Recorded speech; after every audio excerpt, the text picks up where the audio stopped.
Kevin Taylor ne papa court bia ni ho a mode na insult case ebeko ho a court obedi ama ne papa da. Kevin Taylor he do papa tema sada itimi ye oya Bray if is a bray started the kitchen blogging ne die entron ko afiti anoponka no kreda NDC for my catch am say Kevin Taylor we go mani wase e dey say Kevin Taylor dey am for say o na we na aba nyame na acholo no other say entri papa ko esi ano Ghana for twetwe no ha no ye Kevin Taylor after say oni ne for the nyina kambo mu elusi case our file against Afrifa Omolusi and Zako social media montrance dia Ghana for twetwe Kevin Taylor pay na nsema Ghana for ni bi can say Kevin Taylor you know nyame ni kure ni Ghana ha oni ne papa entimi ensi obia o court ema omu enim konimu da for defamation and nsema amount for can in fact it was in this particular video no mem what you obia sema oka na da kwa review ma say as we can make sense and as it make sense I have Penyah block media mess say any day over like video na that one I was subscribe so click the notification icon for this update na better work in the mama e comment section mess so ba so na share them of us e be ahwe so in Kevin Taylor pay here odi atemu a onwene ho Kevin Taylor timi fire obia kana je tro obia so trends so odi atemu a odi attempting enkrimofo nyina atem say why no gan hama Kevin Taylor eni na tem panyin bay even as Santino tune for fire no odi obia atem say the technique paya that's what kasa on mine say when you sire no baba bra sire no say what say obe fire o ya MPP ni na so ya Santini nkwa de a o ya enemy so ya Santini ana say o ya MPP ni nkwa de a o ya Kevin Taylor enemy obe fire we do atempa na obe kaya in 2023 and say on ne papa e de critical information e court enya say Afrifa e de ne papa atem for defamation see omusi Afrifa na omoje an amount of 10 million Ghana cedis it is kind of 100 billion Emma asem no mo twen won sere na basa back and forth and because of that no Kevin Taylor be say Afrifa be go jail see o ka say Afrifa be go jail bia la say ne nine AC asem so ne father case na say o de ne ni atoso say ne Afrifa ntua 100 billion na o be go jail eno ana Kevin Taylor any other so na 2025 fin ana ba say dey bi see kan kwa ne kala nya ntua ana say kala nya ntua na court crash say Kevin Taylor and papa entua 80 million mum enfan pata Afrifa omusi wa Afrifa for 100 billion court ato asena to action ama court ashe Kevin Taylor papa say omuntua sika 80 million ema you know Okatakyie Afrfia and because of that Kevin Taylor ebe threat judge F00L amidanchi awon no tran asem no so no Kevin Taylor ebe threat be kan say because onye careful kan judge say judge nye careful on set up and because of aso we kura no you know, for no much any other people ever fire Kevin that's matter or the campus asem on who na judge and on the kasa sam them say on that issue no and amount for say na Kevin Taylor say me kokunu ya be na yasa upon amount for do want to nyampan 43 ni ntre do want to nyina no obi ka bi to for kakra bi de wo bofu and amount for trim say that Kevin Taylor nya botre na Ghana ha pa de court bia no do be call for defamation suit who be dim kunimu da not even should Muhammad be the judge. Se Muhammad pu ene ye judge e woda courtroom hon ma unnim kunimu da Kevin Taylor ne papa court bia ni ho a e wo ma we mu a mode defamation character ana insult case ebeko ho a court obedi ama ne papa da no so bia ku papa ho fi obi akasa etia o family into family na tam obi akogina mara no court bia ni obesoso sanse kunu so so o ho kwan se utimi bu obi papa din utimi bo panini bidin utimi didi ema bi atem dia saa na obi so ho kwan se utimi bo maame ne o papa edin onua bi edin eyi short wo Diana bi bisa se wo Kevin Taylor wotiwi o papa ni kuro na ayese mfia o papa na o maame ni obusuafo keto yi sebi wanu ntimi ntia o papa da wanu ntimi ntia o maame da ne se wo wanu ntimi tia mpanimfo bi asebi abobra che o maame na o papa ana o family ne se wo wanu ntimi tia wo dia sana o papa na o maame a ebi a omu nuru saa nkrofo no obi so betimi abo omu tin times millions eyin soto saa na wa adwene ye to adwene yo se na nke e beji 10 million Ghana cedi efiri Okatakyie Afrfia ho e de ama o papa ne family no na nkamodi debi ensi menim tumi a wanya no wo NDC mu nti sebi NDC for mpanimfo ni bitimi hwew ema wo wa bofra utimi soto mpanimfo ani enkrudi NDC party na ankasa mu utimi didi wo madam e de tumi na ho eye politics ntira ni asama wo kwan na wo ba Ghana ya safa enkrofo mo ma sa protect wo etina ya mkasa mahama uye udini uye dipabonini. Yes, because Kevin Taylor no mkasa bi ni say the job on is obe protect you. Nessa won't mean country ni wo protect you ni say kasa fi bi ni kasa hunu bi wo wonya akabia uye dipabonini mahama. Na me say mo de montratra ho sa e pere ne beso you to ni be sorry. Na de on be sorry no. Mbe who say yes, mo MPP ni NDC ye yamo Ghana. O me sukon ma kwala wi timiti ampenimfo anim. Na ade obi kotia papa anim dia. Wo da city be na wo a wotimi di mpenimfo atem. Na ade obi kokan fon kire wo papa ana obi go papa ho fi dia watam na ko gina mara no. Emra ni sika firi ni pan ho mfa ma papa. Why?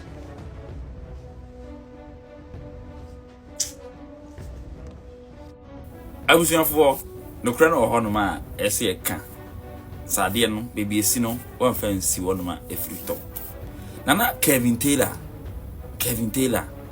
he do papa tama sade timi ya wo ya e ma timi bechirim se obi edu papa tam to be kojo abusuafo Kevin Taylor papa ene eda hoyi na emse Okatakyie Afrfia ho ka se we na flowers eno na papa yi ede no court na yeka say court abo masem na agu na we na metu din na medrums Kevin Taylor na se wo sore wadi amanfo papa ana matem payinfo wo krom nyina wadi o matem asi na wadi obi kan bi kire papa wanya ho tere platform say on pa krom be koji because of say wagu papa ho fi hwe ade yenye no na enye wrong can never be right dede ye wa enya wo de no memfa enye obi to say wa mo Okatakyie abo fram body mo fake doctor ibai wa be expose mo ama president ayi obai ho am ye hu say ense mebia na Taylor ka no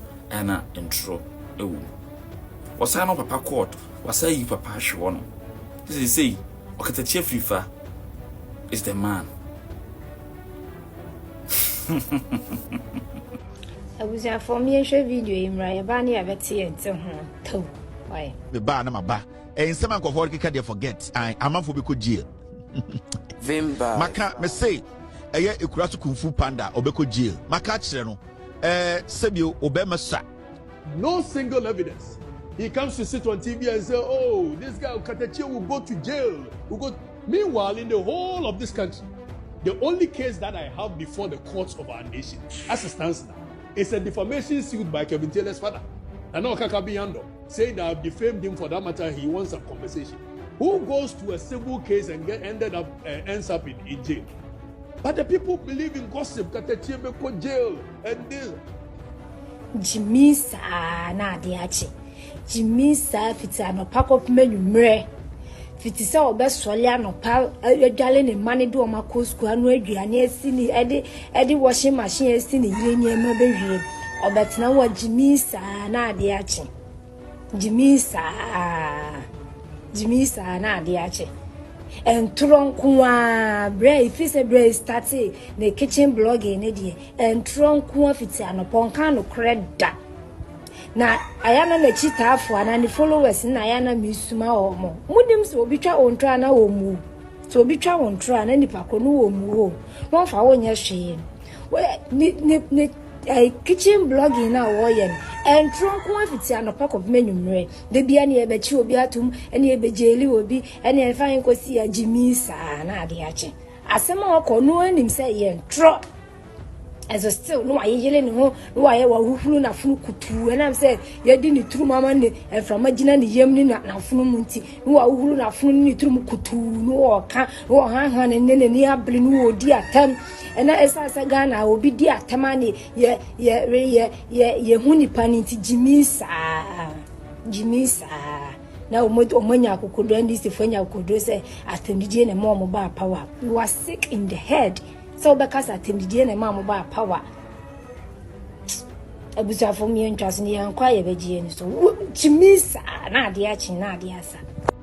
And this is for my catch them the Calvin Taylor will go money once. Oh, do they are papa? On one papa cry or chim no one. Henu Gracia or their swan. I call for a doctor, yeah. I'm say a friend is saying. I'm say a friend Dr. Sansa. Oh, Kofa Dr. Sansa didn't buy ya father Juma or Ghana. You could be a China, Mahama, and ye when he did. What I say, ye when he did him, pa. Hey, and I know do no papa. Well, piano, so Uncle Dick catch a chasey candy. No, papa, we catch you on your mumbo. What's so good, we be a good comb. As I could catch you, as you can say 10 billion. I said 10 million Ghana cedis. Number 2 says, can you remember papa no bet my kind, dear? If you bet my kind, papa no show you crook. To say, the Otiana Sana the Banasity. Now, me why I come across any papa cry, a woman or Batian. No, papa need dinner. You got to get a chasey candy. Ah, Tina, why did no one is ever case come a bagana be tremendum? And tell her, papa, I come by the moon, say somebody there. Oh, can you tell her? Where the lie with the unfold. I'm fine. Now, thank her. More do matter in some do cocoa to say, could be 10 billion. I can't. Oh, Debbie, we are so on tin can say. Said the Mopesi Nipa Yamam, when yes, I'm from Okai Matthew chapter 7, verse 12, and I defend the golden rule. Okay? A dear Biara Pesi Nipa Yamam, also yes, I'm because oh, papa, Nipa Dia was in too for say, maybe any depending at them because penning to Nephi Master Triumph for what I say.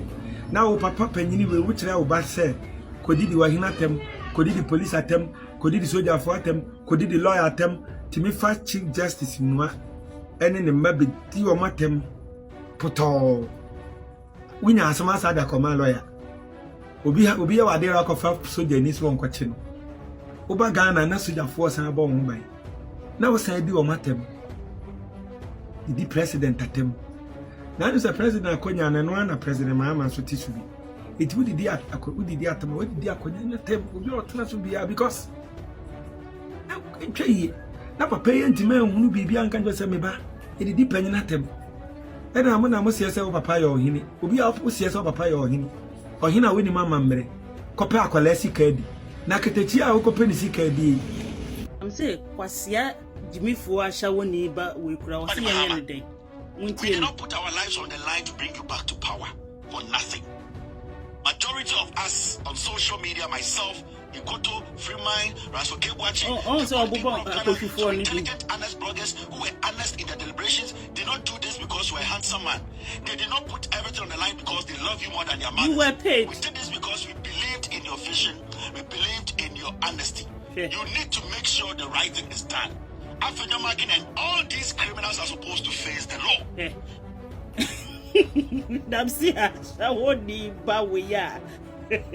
Ne Funo said, the boy cry, Latoji baby will cry, or see a yanny dead. I said, who wrote the Mufan Kotopum? Mahama was it who no one chick criminal, Fenyo Michael. Auntie Asie, Radia Gopo. Mahama, we need balls to do that. Mama can check Kevin Taylor and the we need balls to do that. Because number one criminal, any Kevin Pasia Taylor, ya yen chini to me. And now number two, no so ya Mahama name. Musa mienu we wasa ka mukoda prison na mo sign board afi mo fa we mu meka ye ho se mo mienu wo ne mahama ne dika o prison ana ye di mu gusela na afi mo sign board enti sadia kwasi atela wo be pai be se akonya da o tisuru wo be kasasa no wa pai se to awu dia ofuna ye uwa futu afakotu maami acha woni no wati mahama na okaje zo oje criminal ro kasa oye criminal ana wa wonso enye NDC onu mahama na ebo ho ban ya Kevin Taylor we are criminal, you are wanted by the police, you are wanted by the court. We are here with the what to Ghana dear. Any Jimmy phobia, any phobia can voice out any nonsense. Kwasia bia betimi aka kwasia se machire mahama. So no nepe. O hin han bloggers o madwire komudi om. Jimmy Fotela. Eya wo betrase, eya wo check wo hwe wo wo mirror mu. Nka wo ko Ghana na wo koba ya wa komprenu abai mahama ba wa komprenu senya wanted na ebo wo mama so abrade ye ja wo hodo mu akwachi obi oni freni asia jimi mi na fa jimi ko Kavitela o ka mere bia didi nkremofo atam didi o mukora atam a nkremofo ka se be patch no konfa abo ni nchew okay. Aha. And I want patch or more castle, no. What I say? Aha. Gramophone castle. And why do you say 2 for our cassette and then you goons and a now? And now never had a person bread. What can I say? Channel who papa you? And now because papa so a crook. What's 50 cents? Na yi meda se gugu ni kombe bre no wasa ko fet judge na hwede meda gugu ko 30 we gugu ko gold ko fet 10 million papa no you crook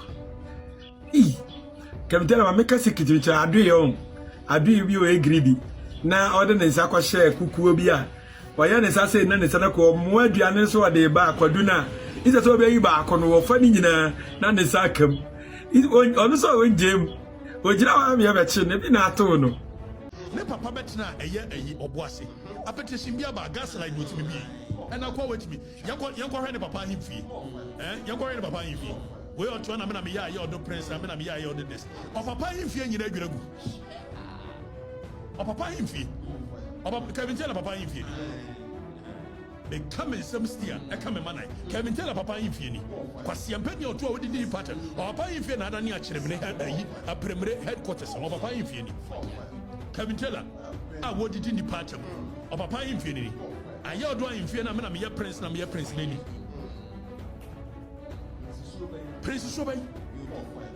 Have you did o papa when you china ho did ni pattern no Kevin Taylor papa himfi ni e woni enmunche muni Kevin Taylor papa himfi o a wo gira wo did ni pattern go bi enie akwa we na didi asantefo atem ani nyina gira on yehwe kwasia sei kwasia to sei o papa himfi no ni adrodro ho tse de ye shrine we o papa himfi ni Comfort ye be him fear kuna wogina wo comfort ye be him fear fetch away 1 million times. To papa bobrano na me ya him fear me fra him fear or papa come tell papa him fear ayodo him fear we dey didn't depart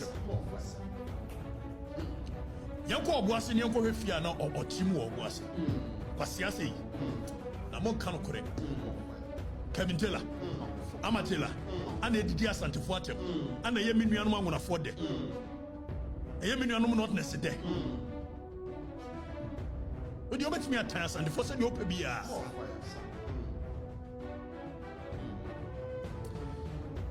Young Conny, papa. I did a brand of bubble. Bobby, young Conny, Uncle Share, yes, Ubenya, the Omufia no Motimu, Boasia, and they come and tell a general. No. Pasieto, way. Where did you send the photo? Where? And where did you send the photo? Fane papa car wotwie or papa car wotwie obi auction car president Gufo car wo krama health ministry for and wo papa koto auction car 2015 car na car no cry was way back 2008 no papa koto we or papa fie new Kevin tell papa fie na akwese ponchibu no enso wo mu nipa bia asase su di department Kevin tell papa car wotwie ne papa range obani we na timi tra wo di DP certificate obi ade we you papa fie wotumuni o papa ka wo otwini saka we president go for time no krama Ghana health service o mo ba ye jomama mbai no papa no o mo so yom sika bintela ye bibi no ye ko ye bibi ye beti o papa na anu asem a wo kasa fe de ehunu kanea no eti ye ko MPP ka bintela papa na ma nyina ye NDC fo kofi ya baba meba Oba pastor ka be yi ba Samira ba omia ka ne ade nyina ye baba yenti it's nothing going to all about the boy this is what the woman omonia macho akata obodo omonia epa no be na be ma boy no bra say you be come ko be service there is service e be short here on say on Eji o stress ya mra mebone mo mpa bronsan short one anche bia no wawie eti Samira ba omia meboa no and Samira ba omia to wo maka bentela timi di nisi wo entwa na da pa so na papa esere ne so mra besia mfima ade ba no are you mad ni atimi atena ko mama kwasea we ya hodi obi a hostage di dia santefo atem ade ba no and you are a bedroom in the water in the Kwabuchi, and no other Kwabuchi, so no need travel experience. It will become called South Africa, and this is of course South Africa was and wait, and the waste why any part. Waste why any po, it didn't depart him. And they end this for say, or Munchi Bita, Kevin Taylor and a day, and your mama about power. 2016 year use social media. And they could follow the power. Like Kevin Taylor and Ambola so video na muwino. Tell me you use social media. Kevin Taylor about social media and I want to make and I will share Kevin Taylor. I'm some more yare. Kevin Taylor on social media that way. 2016 time my campaign me go for. No one Ambola so na report. Bola bet. We sumina so nipa. We bola so petesi. Na kwasia we didi asande foatem and ye nyina ya din na ye de voice of conscience obia ye din akwaya asante fonti akoye any other tribe ki ati omutumi na hwioma no afọ sori omo sika bentela ye MPP ni onye MPP ni ne onye MPP wi china ye nkonko tie ni papa e fia ye wo no a ne papa ayodo da bi omo to omo ba ko NDC ne papa ye NDC ni mapa na dan for panel Lotte Jacobs Yango ni goti. O pano kase yango ni goti.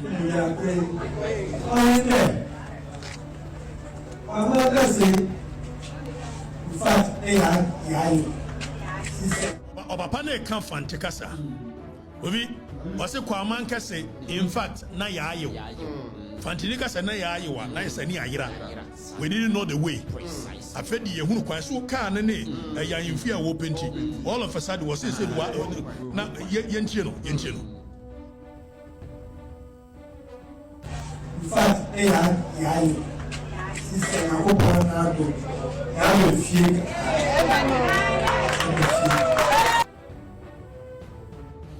Obi. Kevin Taylor papa ni. Amatela papa ni. A was rene and kwa manka se ne ya ayo. Just omo to abama NDC. Eti afedo omo hunu kwan be fie. Kevin Taylor papa na neka. Anya me na meka. Ti Kevin Taylor wanya NDC ni ne. Onya pipi ni ne. Anya pipi ni china. Onya NDC ni. Na oma me free denu. Eti Kevin Taylor didi eya asandefo atamwa. Eya ye nua hunani a wo betina eye na yo boase. Na asandefo pe enipa awowo gienti. Ye boa ne papa ma ne ye wo boase. Na ne wo ko ni kurumo. Na oya hunani ofiri denu. Na ne papa free eye odonti. Wo se na de wo de asandefo beto tankurum. Ade di atamwa ne ye nua no mo de. Ti Kevin Taylor or personal agenda. ɔtan no ayɛ nuanom bi de tan asantefoɔ no ɔka ho wɔnya asanteni nɛ wɔnya asanteni kyina asantefoɔ na gye ne tena ɔbo ase ne papa da roma Kevin Taylor krɔmfoɔ bi ani hɔ a ɔkyɛn no na mesa wɔ saa information ni guɔ ɛbere pɛ mu no sɛ meka kyerɛ m sɛ saa kwasia wɔ deɛ menya no ho bere wɔde mbɛsi wɔ 2 years ago ana menka na wɔdidi matam abɔla bɛɛ deɛ nte sɛ bɛma ayi ne na wɔatumi didi asantefoɔ atam wɔdidi asantefoɔ atam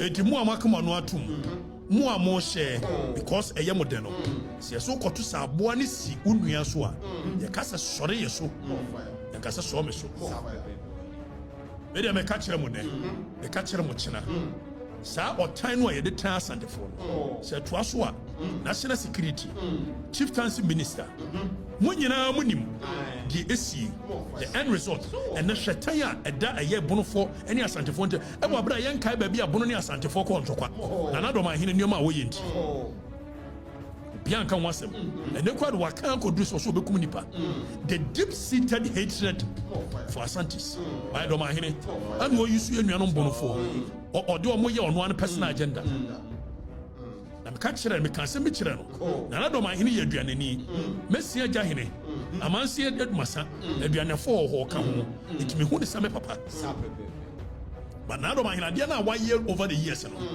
sɛ nkɔla nkae wo a mmɔ dimbɔne a wadwene deɛ woyɛ no ɛhyira nka mu nyinaa sɛ wotena se na de aberanteɛ wei continuous abuse on the people of Asante na sɛ ɛyɛ wo da let your conscience be your guide ɛfisɛ sɛ mekɔkoma sesesie yi a kovi meho me nua ko na yɛnkyi mɛsɛ maama nkran na menim sɛ ɔtan ne yɛ so deep sɛ ho bi da na kumasefoɔ yɛ nkurasefoɔ kyerɛ wadwene ma me ɛwɔ comment sɛ amanfoɔ can what is your view on that? I Penyah Block Media.